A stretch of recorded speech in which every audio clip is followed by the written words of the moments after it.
Hey there, it's Heather Hakes. Welcome back to my channel. In today's video, I'm going to be breaking down the teachings of Dr. Joe Dispenza from his book, Breaking the Habit of Being Yourself. I'm going to make this simple and digestible. But before we get started, I want to offer you a free video training on how to reprogram your subconscious mind. If you don't know it yet, it's the 95% of your programming that's running the show. You can grab that free training directly from my website, heatherhakes.com, and also in the description box below. I'm so excited. Today is episode 500 on my podcast. I know many of you have been here since day one for many years, but I'm really excited because number one, the fact that I have listeners and I love your feedback and the messages and notes I get. So thank you for tuning in. But today on episode 500, I'm doing something special.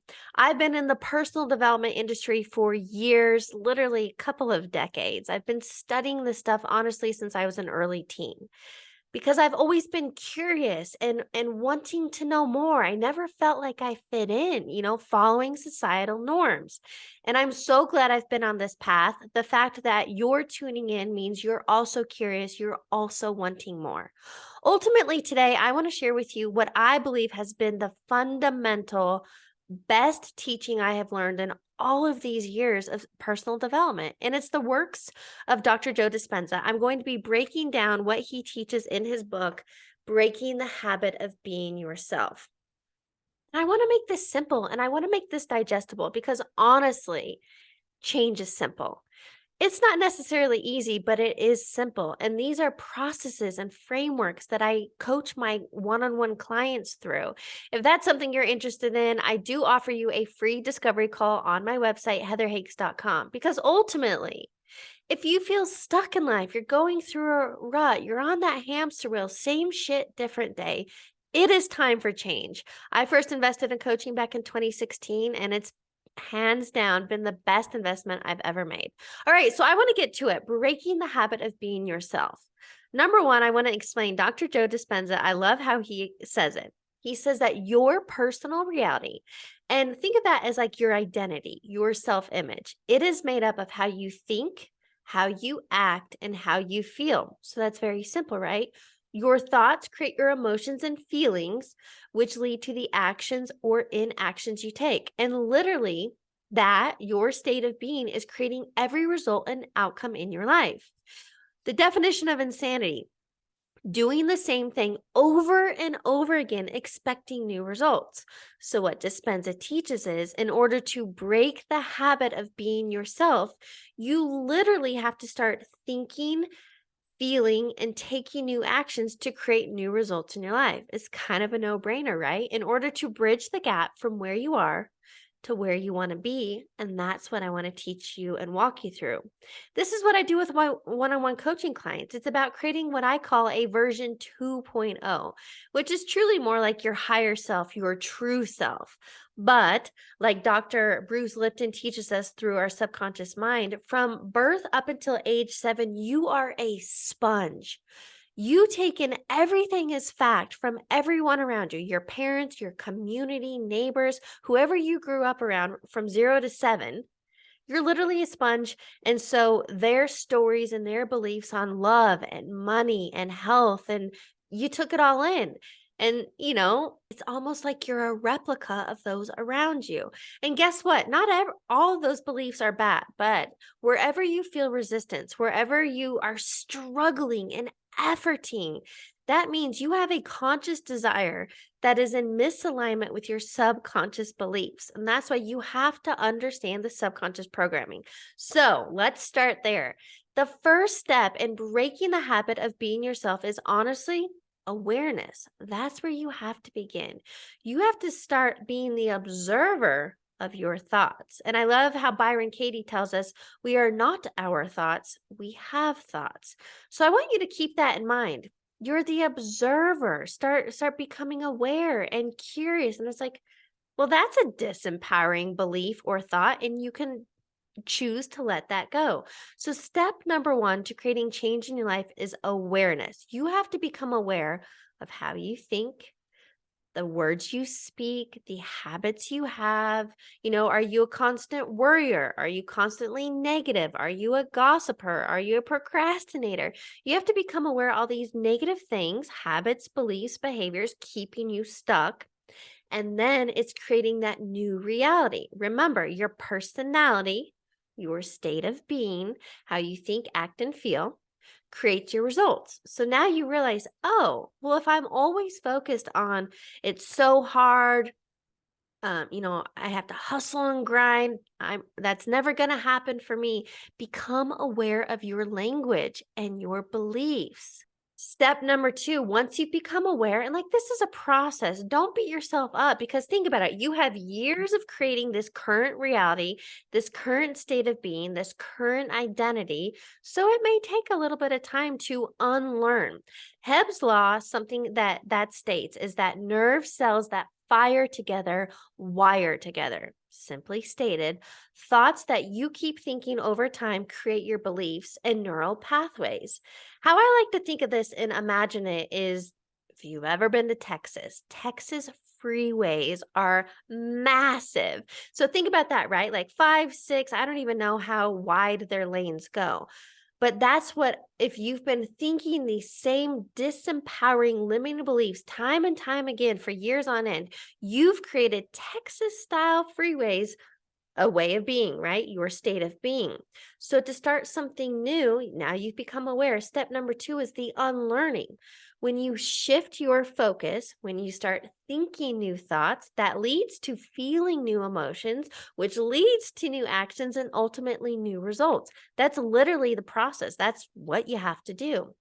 But then think of it like this. When you're starting something new, you want to create these new neural pathways that are empowering and in the direction you want your life to go. I imagine myself in an Amazon jungle, right? Like you have a machete and you're just beating down all the greenery and stuff, just trying to create a path, which will lead to a dirt road, which will then lead to Texas-sized freeways. And all those old ones will dissolve and fade away because you're no longer focused there. You've created this new path. That's literally how it works internally in your brain.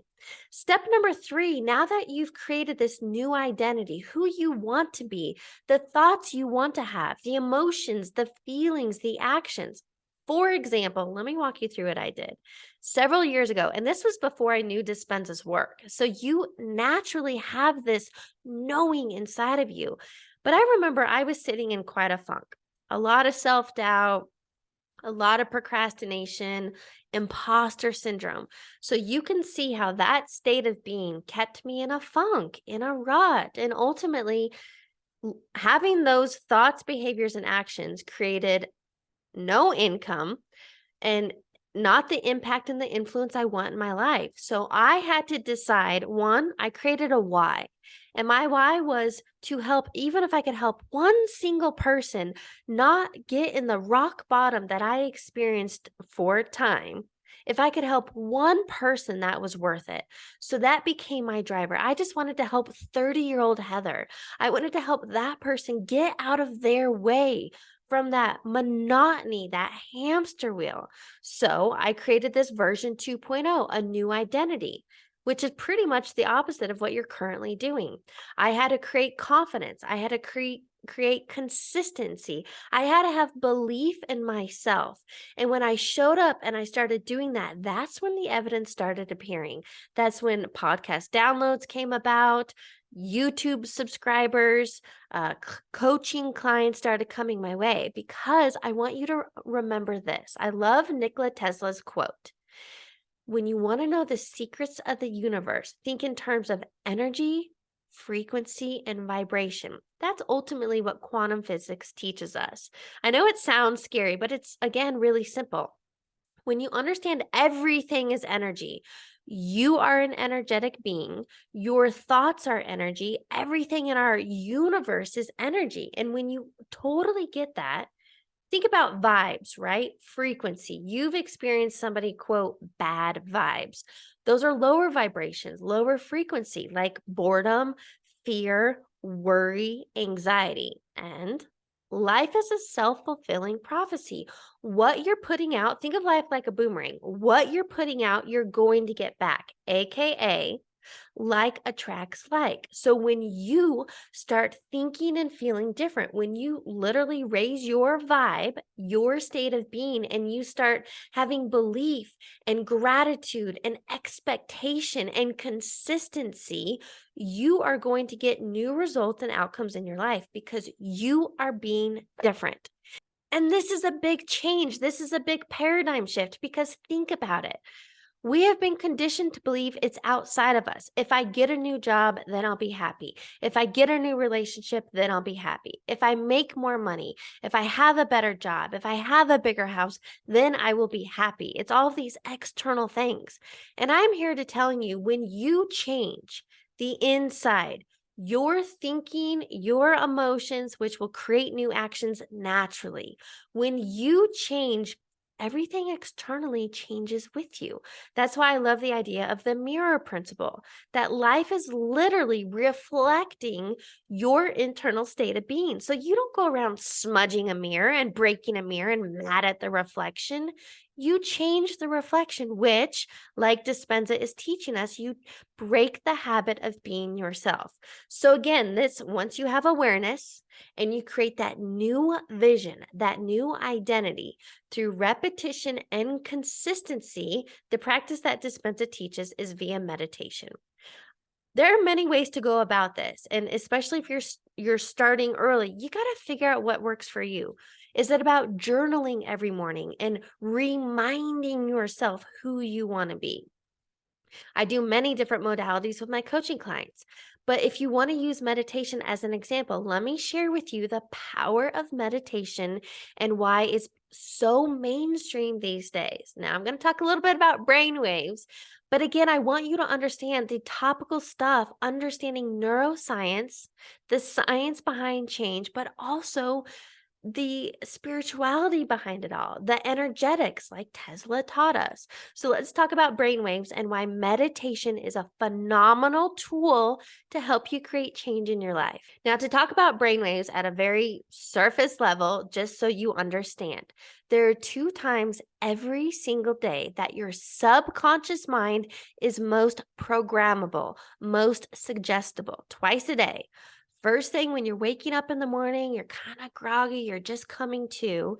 And also before you go to bed each night, when you're kind of sleepy and laying in bed, before you fall asleep, that is what's when you're moving from alpha into theta brainwaves, but before you fall into delta, which is sleep. So it's that fine line of alpha theta brainwaves when you can get past your analytical mind, when you can turn that monkey mind off. And that's when you can purposely suggest and input what you want your mind to bring to fruition. Okay. So this is when a lot of people listen to guided meditations. You can listen to yourself, and speaking in present tense. I am so happy and grateful now that, and describe your life right here, right now, what you want it to be as though it's already yours. Because think of it like this, if you do this every morning, first thing, before you pick up the phone, before you check email, before you fall into autopilot, being your habitual self, if you intentionally and mindfully are planting the seeds and feeling the emotions, your energy naturally changes. So think about this. This is what I call building the mindset muscle. By doing this internal work and creating a lifestyle out of it, I call them rituals, not a morning routine, because what word can you derive from routine? Rut. When you have a morning ritual, it's a very intentional practice. So for me, I've been doing this for years and my morning ritual has changed over time. So figure out what works for you and don't complicate it. But when I wake up in the morning and I turn on and I go straight to a meditation because I want to be so intentional, my energy changes. I'm excited. I feel so much gratitude. I'm in love with life. And then I start my day. I go to the gym. I get in movement. I do the self care, what I need to fill up my cup, because then the rest of the day, I'm serving, I'm working with my clients, I'm creating content. Again, very intentional. And the last thing before bed, I want to sit there and self reflect. How did I do today? Because that's how you can course correct, right? You are a human. You're going to have off days. Give yourself a break. But when you implement these daily rituals and practices, you're staying aware. You won't fall into autopilot. If you fall off and have a bad moment or a bad day, it doesn't turn into a bad week, a bad month, or a bad life. You had a off day. That's okay. So that's what I want to offer you in order to break the habit of being yourself. Let's wrap it up. Okay. Let's bring this full circle. Step number one, awareness. Step number two, it's unlearning. Remember those Texas style freeways? We want them to dissolve and turn our attention to what we do want. Step number three, it's about repetition and consistency. This is literally creating a new way of being. And when you show up this day, it really is about forward focus. It's letting go of all of the past, right? Even your current circumstances are literally simply reflection of your past thinking and being. That's why it's so important to focus only on what you do want, to give yourself a break. Know that you did the best you could at the time, with what you knew, but now that you know better, it's time to do better. And ultimately, to bring this full circle, when you do this, when you practice this is when magical things come your way. The first alarm I have on my phone every morning is something amazingly awesome is going to happen to me. That is a very intentional thought and affirmation that I have. And I've had crazy, amazing things happen all the time. But again, I'm focused on that. I'm very intentional. I'm very mindful. So, this is what I want you to do. I want you, number one, I would highly recommend listening to this multiple times because you're going to catch it and hear new things. But ultimately, it's not about just taking this content in. I want you to truly apply this to your life. And if you want help with this, the reason people invest in coaching is accountability, clarity, these tools to help you with that new way of being. I do offer one-on-one coaching. Again, you can learn more and schedule a free call on my website, heatherhakes.com. But I just want you to know change is possible. I don't care if it's your health, if it's your finances, your relationships, it doesn't matter what area of life.